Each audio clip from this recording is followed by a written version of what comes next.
am not recovered. I have not uncovered the secret to a life lived whole, have not discovered the key to navigating this whole mess of backwards, cross-eyed reality. I am not free of the heresy my mind spits at me. Emotionally, I still can't see past the bridge of my nose. Socially, I can't even touch my toes. Thereafter, I've stared after those with psyches like unrun pantyhose. How the hell did you climb through those rows of rose-masked thorns, not a thread out of place, not a place overworn? When we say hardship, you are scorn. I'm doing all right, though. Yeah, I heard some of my favorite words I've maybe ever heard the other night, though. I saw something good and for once didn't fight, though. I'm trusting my gut.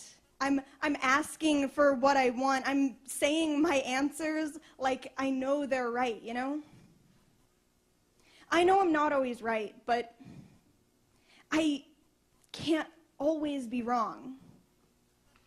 And I'm going to stop throwing away drafts for their imperfections, drafts that were fine all along, and I guess now is when you hear the time I tried to quit halfway through a redraft of me.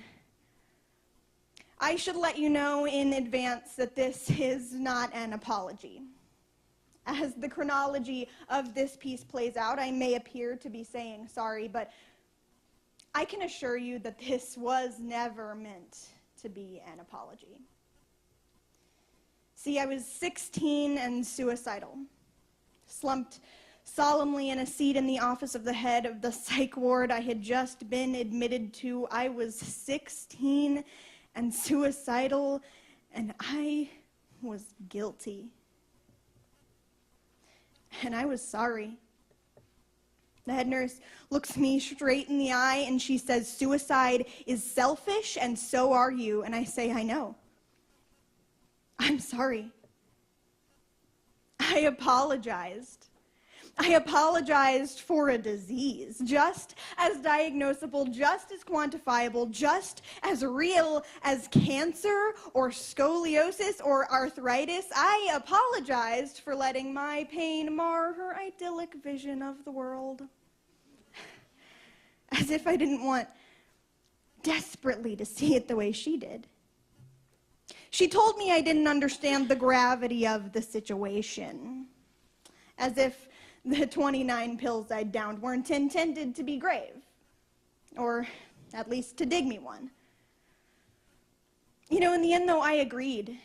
It was my ill-begotten deed that had gotten us here. It was my fault that my sister had cried, my fault that a part of my mother had died. That day, it was my fault that my best friend now looked at me like I was an invalid, that my brother now spoke to me like he did, like everyone did.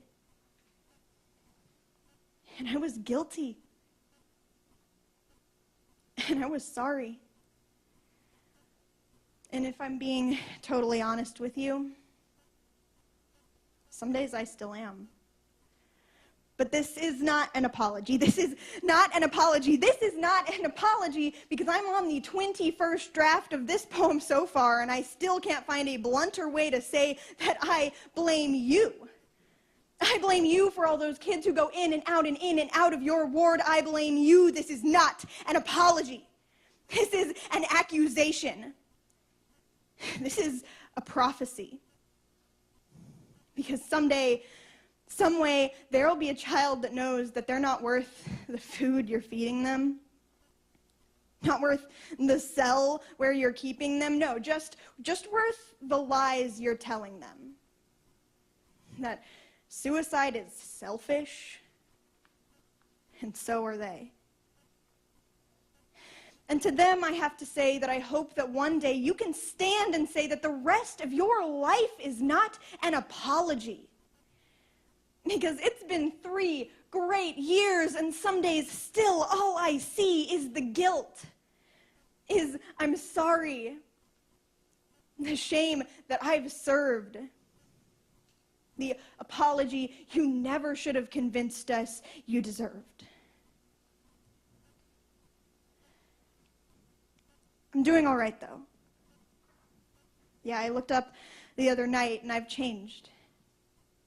I'm still here, but I like to think I'm near my final draft, if that's even a thing. I'm not recovered. That's not how this works. I'm not recovered, but I am improving.